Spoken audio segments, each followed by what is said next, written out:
श्रोते हो नमस्कार. संत तुकाराम महाराज म्हणतात, मन माझे चपळ न राहे निश्चळ, घडी एकी पळ स्थिर नाही. मन हे अतिशय चपळ आहे, एक घडीभर सुद्धा स्थिर राहत नाही. मनावर नियंत्रण मिळवणे हे सर्वात महत्त्वाचे आहे. जर मन स्थिर असेल तर सर्व कार्ये यशस्वी होतात. मन हेच सर्व सुखाचे आणि दुःखाचे मूळ आहे. परिस्थितीनुसार बदलणाऱ्या मनामुळे वेळोवेळी अनेक ताणाचे प्रसंग निर्माण होतात.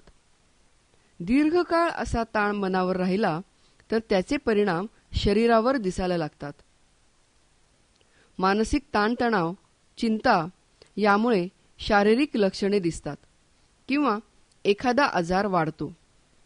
मानसिक समस्या शारीरिक स्वरूपात प्रकट होतात. उच्च रक्तदाब, मधुमेह, हृदयाचे आजार, बद्धकोष्ठता, पीसीओडी, डिप्रेशन, अँक्झायटी सिंड्रोम असे अनेक आजार ताणतणावामुळे वाढतात. हे आजार बरे व्हायचे असतील तर डॉक्टरांच्याकडून औषधे घ्यायला हवीतच, पण त्याबरोबर प्रार्थना, नामस्मरण, ध्यान यांचा अवलंब केला तर आजार झालाच तरी लवकर आटोक्यात येईल. विद्यार्थ्यांना अभ्यासामध्ये एकाग्रता वाढवण्यासाठी, स्मरणशक्ती वाढवण्यासाठी नामस्मरण, प्राणायाम यांचा फायदा होतो. दैनंदिन जीवनात येणारे ताण कमी करण्यासाठी सुद्धा यांचा उपयोग होतो. काही शास्त्रज्ञांनी यावर संशोधन केले आहे. हेरॉल्ड कोइंग हे ड्यूक युनिव्हर्सिटीमध्ये मानसोपचार तज्ज्ञ म्हणून कार्यरत आहेत. त्यांनी आध्यात्मिक उपासनेचा शारीरिक आणि मानसिक आरोग्यावर होणारा परिणाम यावर संशोधन केले. त्यांनी या विषयावर अनेक पुस्तके लिहिली आहेत. अनेक शास्त्रीय शोधनिबंध प्रसिद्ध केले आहेत. उपासनेचा शारीरिक आणि मानसिक आरोग्यावर खूप सकारात्मक परिणाम दिसतो हे त्यांना आढळून आले. अँड्र्यू न्यूबर्ग हे अमेरिकन न्यूरोसायंटिस्ट आहेत. त्यांनी प्रार्थना, ध्यान याचे मेंदूवर होणारे परिणाम अभ्यासले. त्यांनी ब्रेन इमेजिंग टेक्निक वापरले.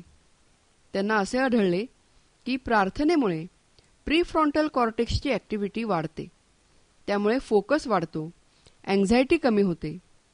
तसेच परायटल लोबची ॲक्टिव्हिटी कमी होते. सर्व सेन्सरी स्टिम्युलस हे परायटल लोबला येतात. म्हणजेच एखादे दृश्य डोळ्यांनी बघितले, एखादे गाणे कानांनी ऐकले, एखादा स्पर्श आपल्या त्वचेने अनुभवला की त्याचीही उत्तेजना परायटल लोबला जाते. प्रार्थनेमुळे, ध्यानामुळे परायटल लोबची ॲक्टिव्हिटी कमी होते आणि मनुष्य अंतर्मुख होतो. प्रार्थना, ध्यान यामुळे सिरोटोनिन, डोपामिन हे हॅपी हार्मोन्स वाढतात. यामुळे मनुष्याचा ताण कमी होतो. मनुष्याला शांत वाटायला लागते.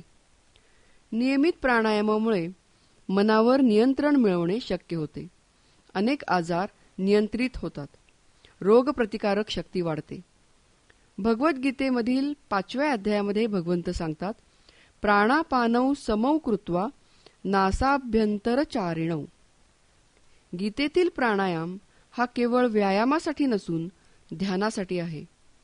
प्राण आणि अपान सम ठेवणे म्हणजे श्वास आणि उच्छ्वास यांचे प्रमाण आणि वेग सारखे ठेवणे. श्वास घेणे आणि सोडणे यांची लय पकडून त्यावर सोहम मंत्र किंवा श्रीराम मंत्र जर बसवला तर चित्ताच्या वृत्ती लवकर नियंत्रणाखाली येतात. मनुष्याचे मन हे अतिवेगवान आहे. मनामध्ये अखंड वृत्तींचा प्रवाह चालू असतो. प्राणायामामुळे सुरुवातीला वेगाने चालणारा श्वासोच्छ्वास हळूहळू मंद होत जातो. मनावरच्या वृत्तीही कमी होतात आणि मन शांत होते. मनावरील ताण कमी करायचा असेल, ताणामुळे होणारे आजार रोखायचे असतील तर नियमित प्राणायाम करणे गरजेचे आहे.